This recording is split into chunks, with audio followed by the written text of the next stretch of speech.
오늘 어떻게 주보 제목에 말씀 제목에 보게 되어지면 조금 무시무시하죠. 하나님의 진노. 아니, 목사님 이 더운 때 생수 되시는 예수님, 또 뭐 이런 정행을 한다든지 아니면 위로하시는 하나님, 우리에게 기쁨을 주시는 하나님, 이런 제목이 얼마나 좋겠어요.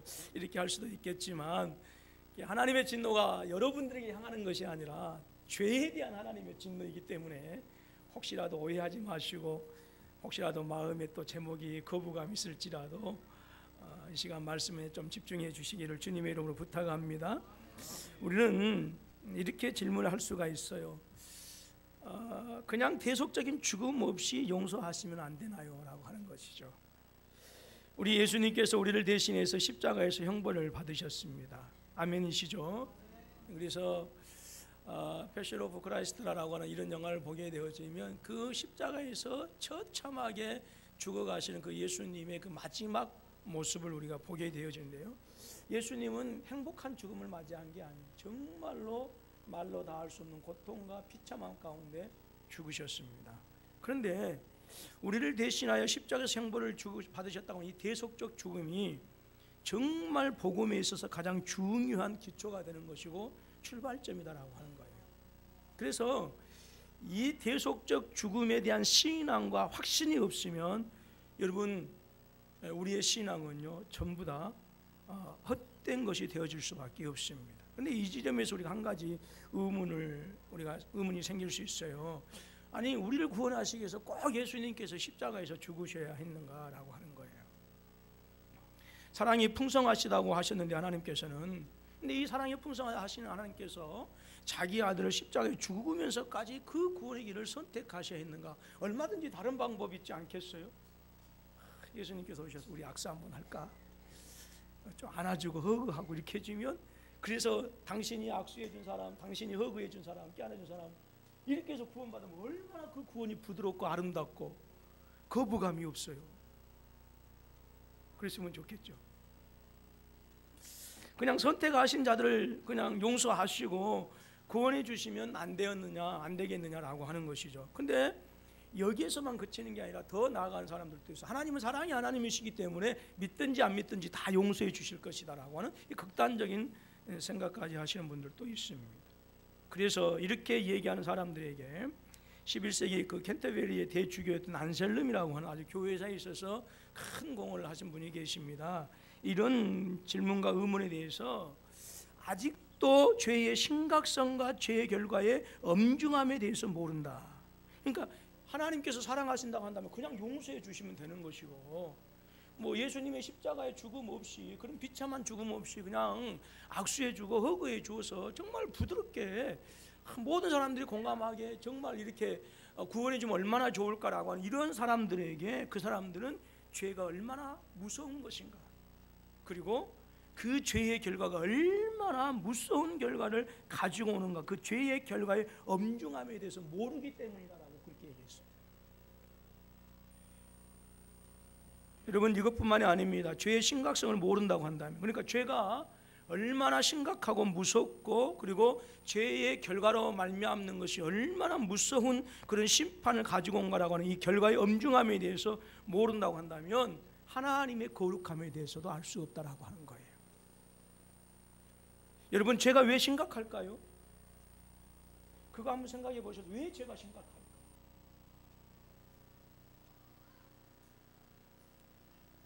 그것은 하나님의 거룩하심 때문에 그래요. 죄가 심각한 것은 그냥 일반적인 사회적인 관점에서 이 사회를 어지럽힌다라고 하는 그런 관점이 아니라 저와 여러분에게 있어서 죄가 심각한 것은 하나님께서 거룩하시기 때문에 그래요. 여러분, 하나님의 거룩함은 어떤 거룩함일까요? 하나님의 거룩함은 죄에 대해서 참지 않으시고 반드시 죄에 대해서 심판하시는 것이 하나님의 거룩함입니다. 우리가 거룩하신 하나님 할 때 그 거룩의 하나님은 죄에 대해서 참지 않는 거예요. 죄에 대해서 심판하시는 거예요. 그것이 하나님의 거룩함이에요. 물론 하나님은 사랑의 하나님이신 것이 분명합니다. 그러나 하나님의 사랑은 죄에 대해서 참지 않으시고 반드시 심판하시는 거룩한 하나님의 사랑이에요. 이 시간에는 오늘 1장 18절로 32절까지 읽어야 되는데, 오늘 내용이 22절까지 내용이기 때문에 오늘 22절까지만 읽었습니다마는 1장 18절로 32절 말씀까지를 해서 세 가지 주제를 3시간 동안 얘기하려고 그래요. 죄가 무엇인가라고 하는 거예요.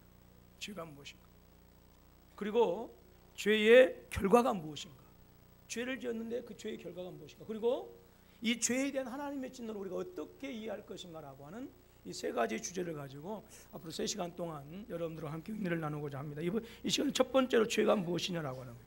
그래서 이 시간에는 죄가 무엇이냐라고 하는 이 제목을 가지고 죄의 본질이 무엇인가, 그리고 죄를 설명하고, 그리고 죄의 심각성에 대해서 이 시간 한번 은혜를 나누려고 합니다. 그렇기 때문에 저와 여러분들이 다시 한번 그 죄에 대해서 무감각해진 우리의 영성을 깨우는 그런 시간들이 되었으면 좋겠습니다.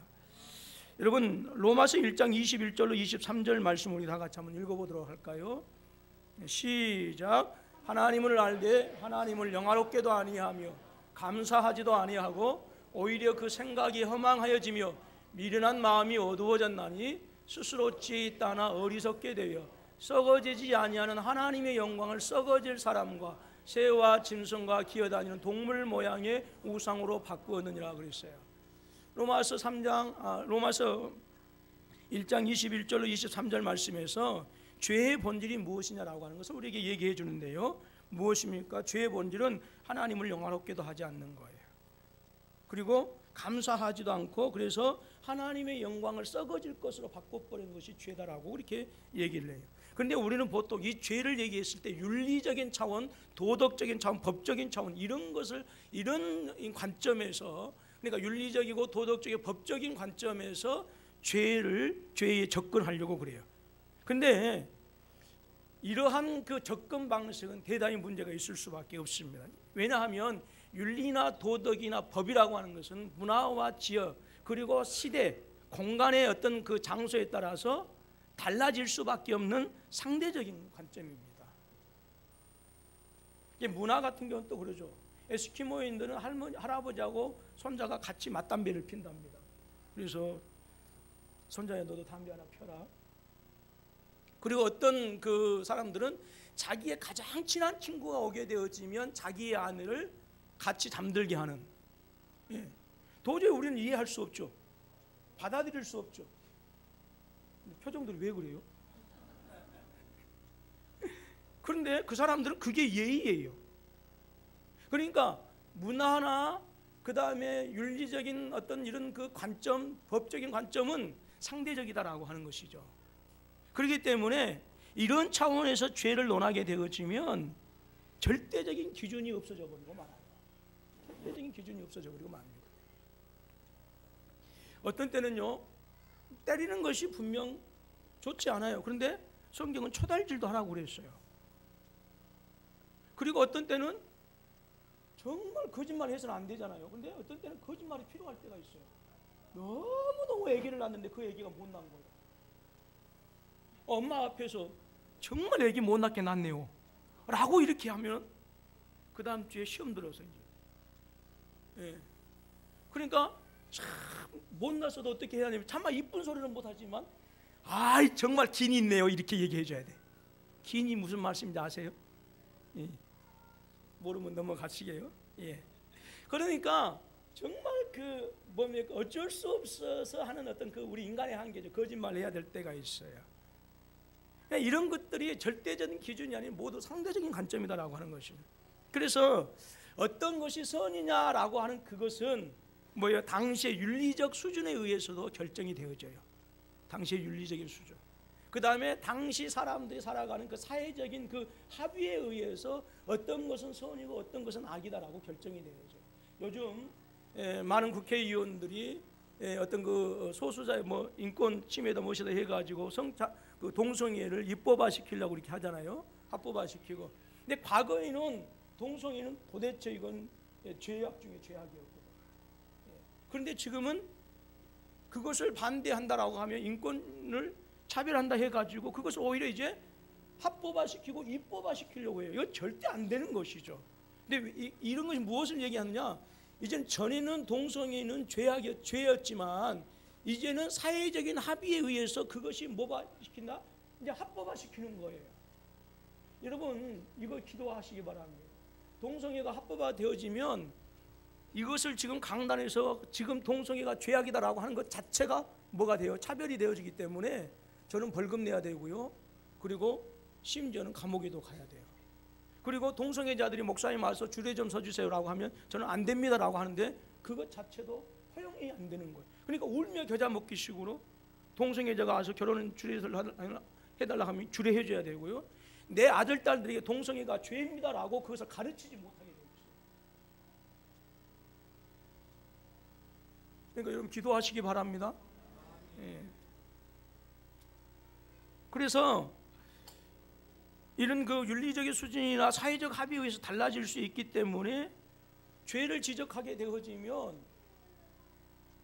얼마든지 자기를 변호할 수 있게 되어져. 마치 50보 100보 된 것처럼 전쟁통에 50보 도망간 사람이 자기보다 50보 더 100보 도망간 사람이 비거받아서 욕하는 것처럼 자기도 죄인이면서 그 죄를 나는 다른 사람 저 사람보다 더 나아라고 자기가 지은 그 죄에 대해서 합리화시키고 정당화시킬 수 있다라고 하는 것이죠.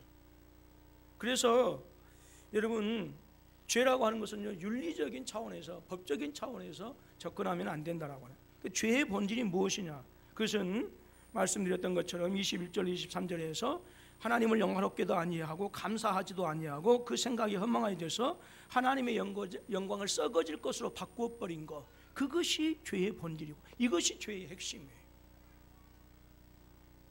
그래서 죄의 본질이라고 하는 것은요 하나님께 예배하지 않는 거예요. 주일날 이렇게 나와서 뭐 찬양하고 예배 이것만이 아니고 예배라고 하는 것은 사람의 전반적인 인생의 방향과 목적과 긴밀한 관계를 가지고 있어요.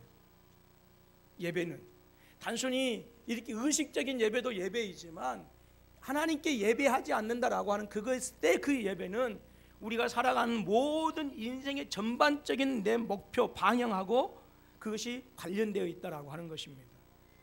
그래서 죄는 무엇이냐? 오늘 1장 21절로 23절에서 보게 되어지면 하나님께 합당한 영광과 감사를 돌리지 않고 하나님을 섬기지도 않고 하나님을 인정하지 아니하고 그래서 하나님을 주로 섬기지 않고 하나님에게만 순종하며 살아가지 않는 거예요. 하나님에게 순종하지 않게 살아가는 거예요. 그리고 하나님 대신에 우상을 섬기는 거예요. 이것이 죄의 본질이고 죄의 핵심이다라고 하는 것이죠. 죄에 대해서 설명을 해주고 있는 성경의 구절이 많이 있지만 특별히 창세기 3장 1절로 7절 보게 되어지면 죄가 무엇인가라고 하는 것을 잘 설명해 주는데요. 우리 창세기 3장 1절로 7절 말씀 다 같이 한번 읽어보도록 할까요? 시작. 그런데 뱀은 여호와 하나님이 지으신 들짐승 중에 가장 간교하니라. 뱀이 여자에게 물어 이르되 여자가 그 나무를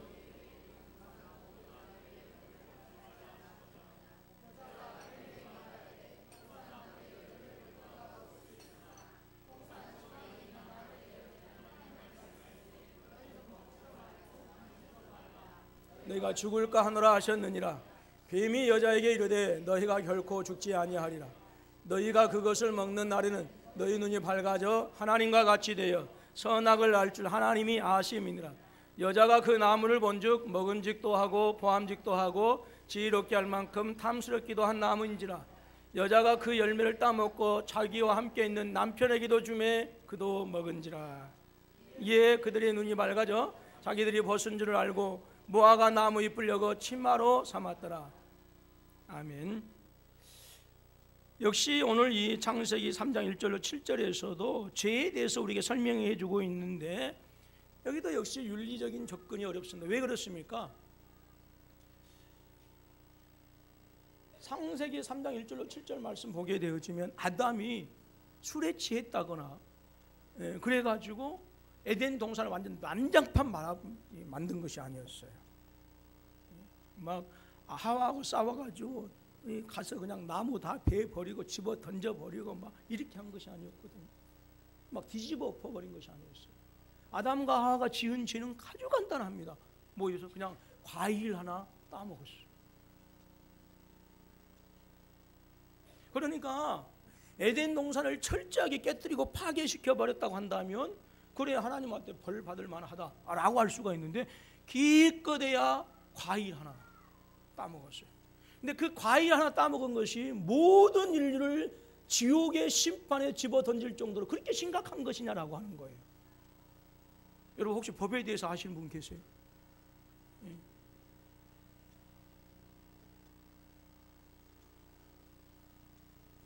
이게 몇 년짜리나 될까요? 구류 며칠? 벌금? 얼마죠? 과일 하나 따먹었어요. 그런데 이 에덴 동산의 죄악은 죄의 본질에 대해서 우리에게 잘 얘기해 주고 있는데 하나님에 대한 불순종이고 그리고 하나님처럼 되려고 하는 욕망으로 말미암아서 하나님을 떠난 사건이다라고 하는 거예요. 그래서 우리가 1절로 7절 말씀까지 보게 되어지면 하나님과 그분의 말씀에 대한 의심과 애곡이 아주 잘 드러나고 있습니다. 자, 1절 말씀 한번 볼까요? 1절 말씀 보면 하나님이 참으로 너희에게 동산 모든 나무의 열매를 먹지 말라 하시더냐 그랬어요. 여러분 뱀의 질문이 여기서 의도하는 게 있어요. 무엇이냐면 하나님과 사랑에 대해서 의심하게 하고 그리고 뭐 하게 했어요? 왜곡시키고 오해하게 만들었어요. 여러분 항상 어떤 때 시험 드냐? 오해했을 때. 여러분 아내하고 남편하고도 왜 싸워요? 오해했을 때 전혀 안 그런 척 하는데 저는 그래요. 우리 새끼가 아빠한테 오해할 때가 뭐냐? 아빠의 사랑에 대해서 오해했을 때 그때는 이렇게. 그러니까 사랑과의 관계 속에서도 무언가 의심이 되어지고 오해가 되어지면 거기엔 다툼이 있을 수밖에 없어요. 그런데 뱀의 질문이 그것을 노렸더라고요. 그러니까 뱀은 이 질문을 통해서 하나님께서는 우리에게 해방을 주시고 그리고 모든 것들을 풍성하게 공급하시는 이 공급자이신 하나님을 억압하고 속박하고 그리고 빈곤의 하나님으로 오해하게 만들었다라고 합니다. 여러분들 교회 안에서 이거 해라 저거 해라 할 때 아니 이 시대에 오늘 어떤 시대인데 교회가 이거 해라 저거 해라 성도들을 속박하려고 하느냐 이런 질문들을 많이 해요. 그리고 이런 오해들 많이 합니다. 그런데 여러분 하나님의 사랑이 어떤 사랑이면 자기의 아들을 내어주신 사랑이에요. 여러분 이 사랑을 온전히 오해하게 되어지면 교회에서 말씀을 통해서 가르치고 양육할 때 그것을 절대로 속박으로 받아들이지 않습니다. 근데 사탄은요 그렇게 하게 하는 거예요. 오해하게 하고 의심하게 했어요. 여러분 하나님의 법에 하나님께서 저와 여러분에게 율법을 주신 이유 말씀을 주신 것이 무엇입니까? 그것은 저와 여러분들을 제한하고 그리고 올가매고 그래서 못 살게 하는 것이 아니라 당신의 가장 좋은 것을 주시고 그 좋은 것들을 우리가 이 땅에 사는 날 동안 영원히 천국에까지 누리도록 하기 위해서 율법을 주시고 말씀을 주신 줄로 믿습니다.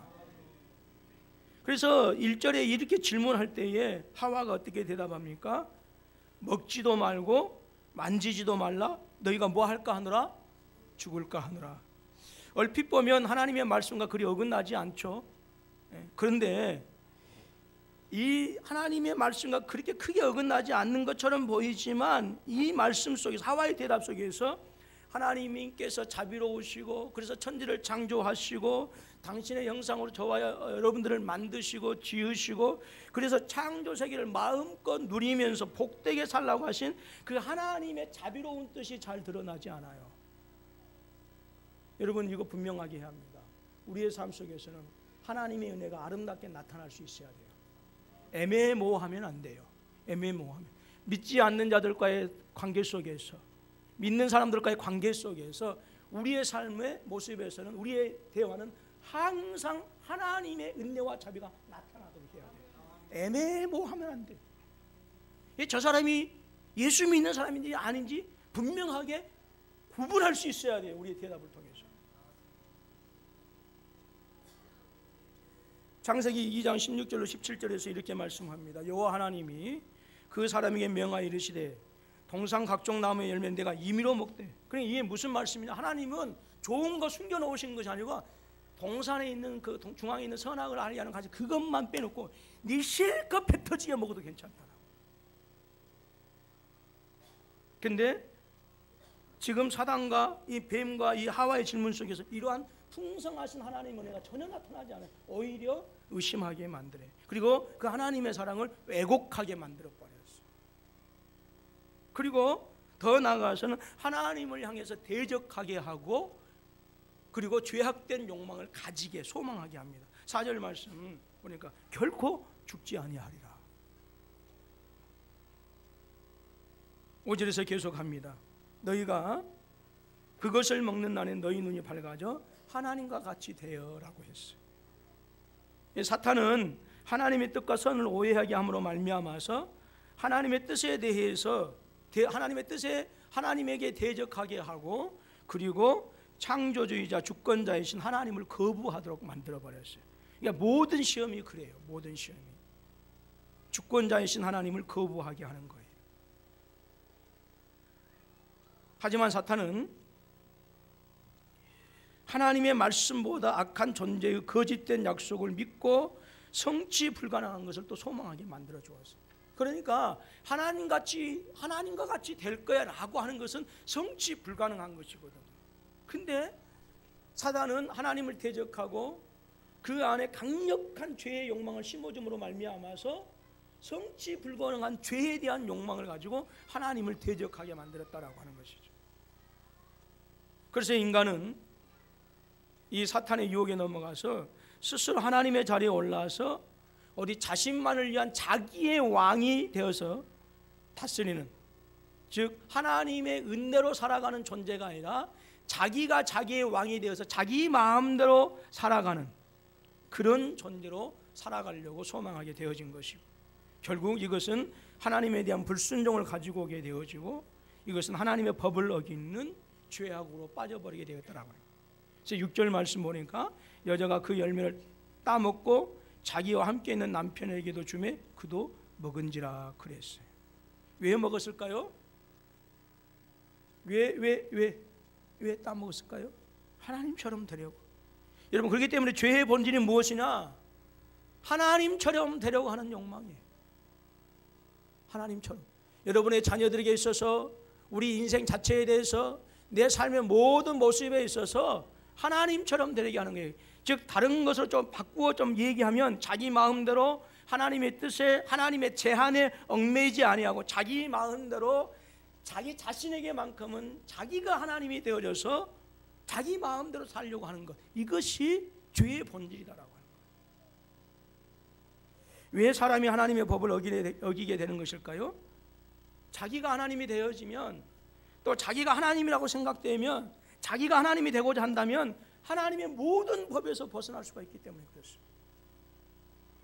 그러니까 아담과 하와가 하나님처럼 되고자 했던 것은 무엇이냐? 자기를 제한시키는 이것을 벗어나서 자기가 하나님이 되어져서 하나님의 그 법에서 벗어나고 싶어졌던 강력한 욕구가 있었던 거예요. 인간이 그렇다라고 하는 것이죠. 하나님의 법에서 벗어날 수가 있어요. 그래서 누구의 법을 세웁니까? 자기의 법을 세우는데 어떤 법일까요? 마음대로 법. 그래서 자기 마음대로 살아가는 것이죠. 여러분, 이것이 죄인 것을 알게 되어지면요, 사람을 보는 눈이 달라질 수밖에 없어요. 어떤 사람들은 그렇게 얘기해요. 우리 남편은 너무 착하다라고. 그래서 법 없이도 살 수 있어요. 심지어 어떤 사람은 그렇게 얘기합니다. 예수 안 믿어도 될 것 같다. 왜 이렇게 생각할까요? 착하다고 생각하기 때문에. 그런데 여러분, 이 세상에 예수 안 믿는 사람 쪽, 예수 믿는 사람보다 더 착한 사람은 없어요. 동의를 안 하시는데요, 예수 안 믿는 사람보다 더 착한 사람은 없어요. 왜 그럴까요? 죄의 기준이 죄 때문에 그래요. 죄의 기준. 죄의 기준이 세상 안 믿는 사람 윤리적인 접근에서, 차원에서, 관점에서, 도덕적인 관점에서, 법적인 관점에서, 사회적인 관점에서 죄에게 접근하기 때문에 여러분, 예수 안 믿는 사람 가운데 착한 사람이 있을 수 있어요. 그러나 예수 믿는 사람보다 착한 사람은 없어요. 왜 그럴까요? 말씀드렸던 것처럼 죄 때문에 그렇죠. 죄의 기준이 그렇다라고 하는 거예요. 분명히 우리 주변에는 착한 사람들이 많아요. 혹시 우리 여자 성도님들 가운데 자기 남편은 법 없이도 산다라고 하신 분 계세요? 아니, 남편 없는 분만 계세요 지금? 아니, 우리 남편은 교회는 안 나오죠. 법 없이도 산다. 다들 불행한 결혼하셨군요. 예, 우리 주변에는 착한 사람이 분명히 많이 계세요. 그러나 그 착함은요, 여러분, 우리 그거 착각하면 돼. 자기의 마음대로 살아가는 그 삶의 모습 속에서 보여지는 한 부분일 뿐이에요. 그러니까 제가 그런 말을 자주 했습니다마는, 교회에 와도요, 헌신하고 충성된 사람들을 보게 되어지면 믿음으로 하는 것이 아니라 자기의 성실함으로 하는 경우들이 많이 있어요. 여러분, 이거 잘 보셔야 돼요. 이 사람은 절에 갖다 놔도 열심히 하고, 그 다음에 뭐 하는 거예요? 산속에 오는 사람들한테 열심히 밥을 해줄 수 있는 사람이에요, 이 사람. 어디를 갖다 놔도 그 사람 그 자체의 성실함 때문에 열심히 일을 해요. 교회에 와서만 그런 게 아니라. 근데 그래서 저와 여러분들에게는 믿음이 필요한 것이고 은혜가 필요한 거예요. 여러분, 착한 사람들이 많이 있는데 그 착함은 자기 마음대로 살아가는 그 삶의 한 단편을 우리에게 보여주는 것뿐인데요, 근데 이런 사람들은요, 하나님을 두려워하지 않아요. 하나님을 하나님으로 믿지 않습니다. 하나님의 법에 순종하지 않아요. 여러분, 정말 착한데요, 정말 법 없이도 살 사람이 있는데요, 얼마나 교회를 보면 여러분 적대시하고요, 하나님의 하자도 싫어하고요, 예수님의 옛자를 싫어하는 그런 사람들 있어요, 없어요? 있어요. 그래서 이런 사람들은 모든 것을 자기가 결정하고 자기의 유익을 위해서 자기의 관점하에서 결정해서 거기에 순종하는 사람들이에요. 즉 자기에게 순종하는 것이죠. 자기에게. 여러분, 이런 사람들에게 있어서 누가 하나님이겠습니까? 자기가 하나님인 거예요. 자기가. 이것이 죄의 본질입니다. 그래서 죄가 무엇이고 죄의 본질이 무엇이다라고 하는 사실을 알게 되어지면 나는 안 믿는 내 자녀를 위해서 눈물 뿌리며 기도할 수밖에 없고, 안 믿는 세상을 저주하는 것이 아니라 구령의 열정을 가지고 바라볼 수밖에 없는 것이죠. 우리는 왜 우리의 자녀들이 교회 나오지 않아도, 나와 친한 사람들이 교회 다니지 않아도, 심지어 교회를 비판하고 예수를 핍박함에도 불구하고 그들에 대해서 안타까운 심령이 없고 그들을 위해서 눈물 뿌리며 기도하지 못하는가? 죄에 대해서 우리가 너무 몰라요. 죄가 얼마나 심각하고 죄의 본질이 무엇인가를 알지 못하기 때문에, 그 죄의 심각성과 그 죄의 결과의 엄중함에 대해서 모르기 때문에 내 자녀들이 세상에서 성실하게 착하게 살면 만족하고 살아가는 경우들이 너무하답니다. 그러나 하나님의 관점에서는 세상의 착함이 다가 아니더라고 하는 거예요.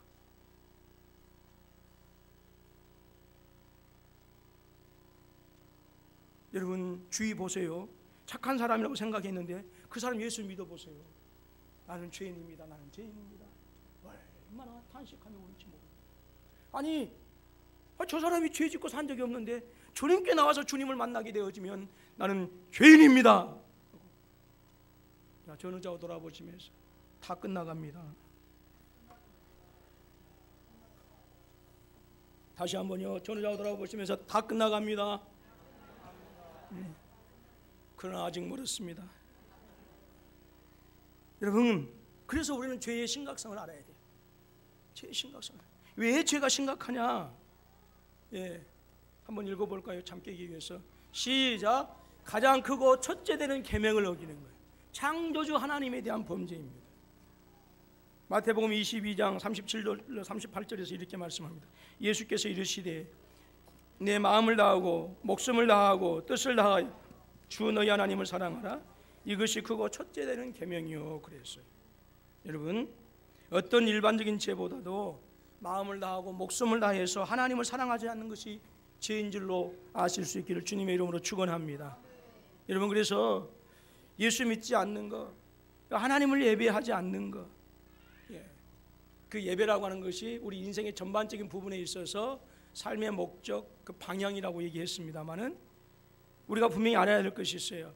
하나님의 뜻의 전부는 하나님을 예배하고 하나님을 인정하는 그 기초에서 오는 거예요. 그러니까 우리를 향하신 하나님의 모든 뜻은 무엇을 기초로 하고 있느냐? 하나님을 예배하고 하나님을 인정하는데 그것이 기초를 이루고 있다라고 하는.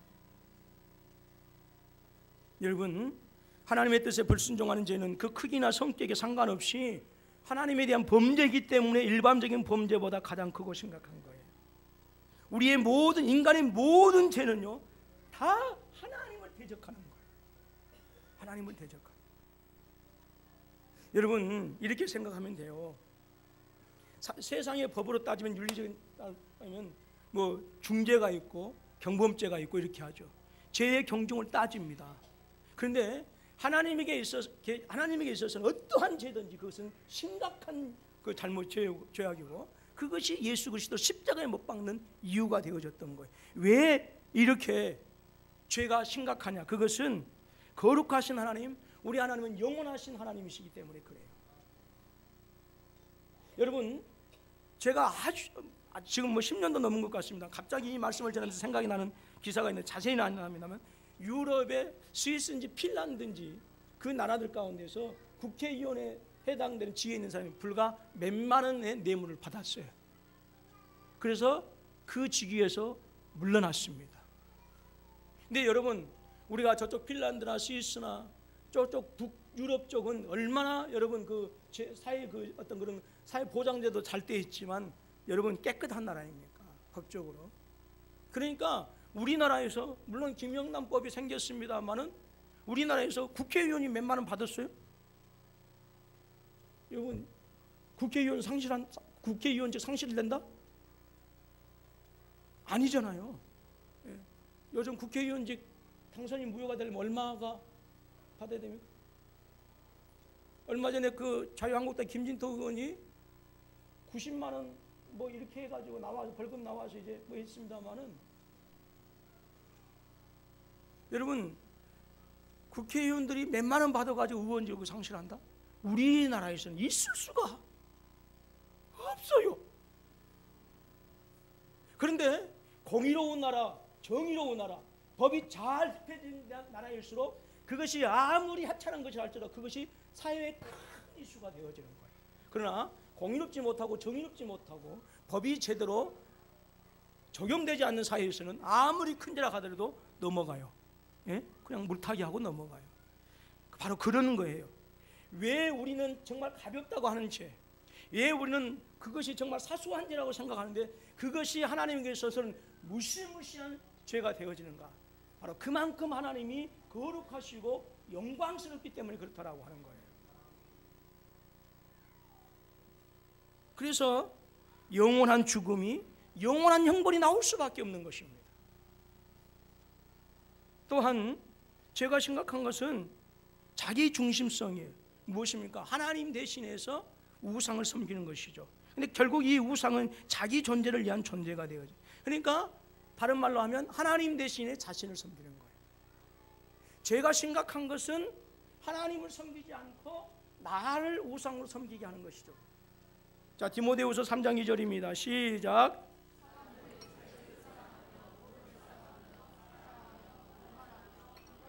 부모를 거역하며 감사하지 아니하며 거룩하지 아니하며 그랬어요. 그래서 죄는 자기를 사랑하니까 자기를 사랑하니까 돈 사랑하는 거예요. 자랑하는, 교만하고 비방하고 부모 거역하고 감사하지 아니하고 거룩하지, 자기 중심이 돼. 철저하게 자기 중심. 그래서 이런 사람들은 지정의 자신의 전존재로 하나님을 미워하고 대적하고 거부하고 불순종하는 거예요. 그래서 하나님을 거부하는 사람들은 기어코 동성애 합법화시켜야겠다, 목숨 걸고.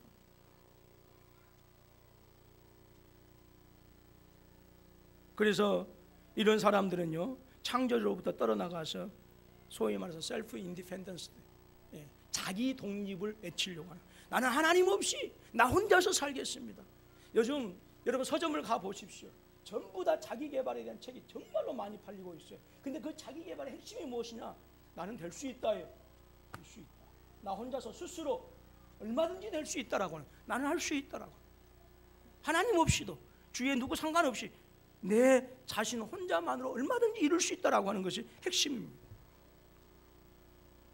그래서 하나님 없이도 살 수 있다라고 하는 자율적인 자기 충족적 존재라고 하는 허망을 가지기에는 하나님 없이도 얼마든지 잘 살 수 있고, 하나님 없이도 얼마든지 나는 구원받을 수 있고, 하나님 없이 나는 얼마든지 행복하게 살 수 있다라고 하는, 구원받은 존재가 될 수 있다라고 하는 자기 충족적 존재로 살아가게 하는 허망한 환상을 가지게 하는 것이 죄다라고 하는 거예요. 근데 사도행전 17장 28절에서 사도 바울이 분명히 이렇게 얘기합니다. 우리가 그를 힘입어 살며, 여기서는 그를 누구예요? 예수님이죠. 기동하며 존재하는, 저와 여러분들은 예수를 힘입어서 예수님을 의지해서 살아가는 존재이다라고 하는 거예요. 그런데 더 심각한 것은 이 시대 문화, 이 시대 사회, 이 시대 사회, 이 시대 교회가 이 죄의 심각성을 얘기하지 않는다라고 하는 거예요. 단순히 죄를 범죄, 즉 하나님과의 관계 속에서 이해하는 것이 아니고 형벌적 차원으로만 전락시켜 버리고 있어요. 그래서 감옥에 가면 죄인이고 가지 않으면 죄인이 아닌 거예요. 왜 이렇게 됐느냐? 처음에는 교회가 죄를 다루었어요. 근데 교회가 죄를 다뤘는데 그것이 법으로 이제 국가로 넘어오면서 국가가 법이라고 하는 것을 통해서 죄의 경계를 정해놓고 말았어요. 그래서 법에서 정하면, 법이 이것이 죄다라고 하면 이것이 죄가 되어지는 것이고, 이것은 죄가 아니다라고 하면 그것은 죄가 아닌 거예요. 근데 죄라고 하는 것은 하나님과의 관계에서 말씀하는 것이다라고. 그래서 말씀드렸던 것처럼 감옥에 가지 않으면 죄인이 아니고 감옥에 가야 죄인이다라고 하는. 그리고 요즘은 죄를 뭐라고 하냐면 이제 질병으로 얘기해요. 질병. 그래서 정신적인, 요즘 보게 되어지면, 뉴스에 보게 되어지면 갑자기 무슨 뭐 강남에 무슨 사건이라고 했을 때는 항상 뭐 하는 것에 따라요? 그 사람이 정신적으로 무엇을 앓고 있다라고 하는 거예요. 근데 요즘 시대가 그렇게 되어져 있어요. 죄의 무서움과 죄의 심각성을 얘기하지 않고 그 사람이 정신질환을 앓고 있다, 그래서 치료받아야 된다, 이렇게 지금 해석해 나가고 있어요. 죄의 심각함에 대해서 얘기하지 않습니다.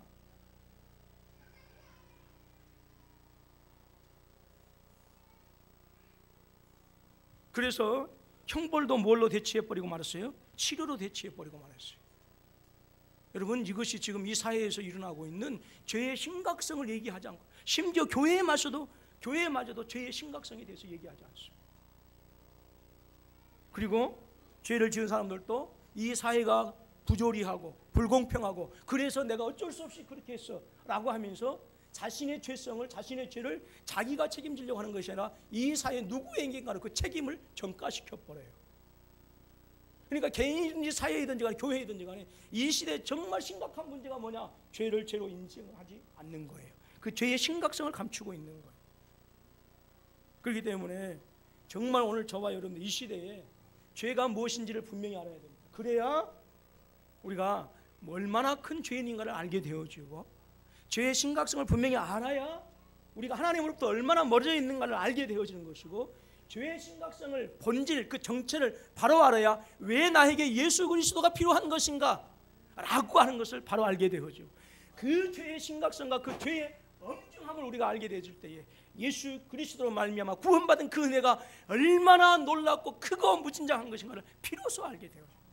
죄를 알기 전에는, 죄의 심각성과 그 엄중함을 알기 전에는 우리는 절대 예수 그리스도의 놀라운 구원의 은혜를 누릴 수 없어요. 여러분, 오늘 우리가 구원받았다고 할 수 있는 것은 옛날에 믿었으니까 하는 그런 것이 아닙니다.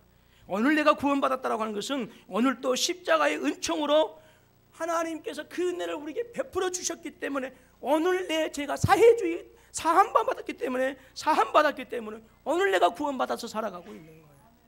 믿으시면 아멘 하시기 바랍니다. 여러분, 이 시점에서 정말로 우리의 신앙을 다시 한번 점검해 봐야 합니다. 그래서 하나님에 대해서, 죄에 대해서 무감각해진 우리의 영성을 다시 깨워야 되고, 그리할 때에 여러분, 이 시대에 우리는 하나님의 사람으로 빛나는 삶을 살아가게 되어진 줄로 믿습니다. 오늘 다시 한번 죄가 무엇인지를 알아서 그 죄 가운데서도 구원해 주신 하나님을 감사하는 우리 모두가 되어줄 수 있기를 주님의 이름으로 축원합니다.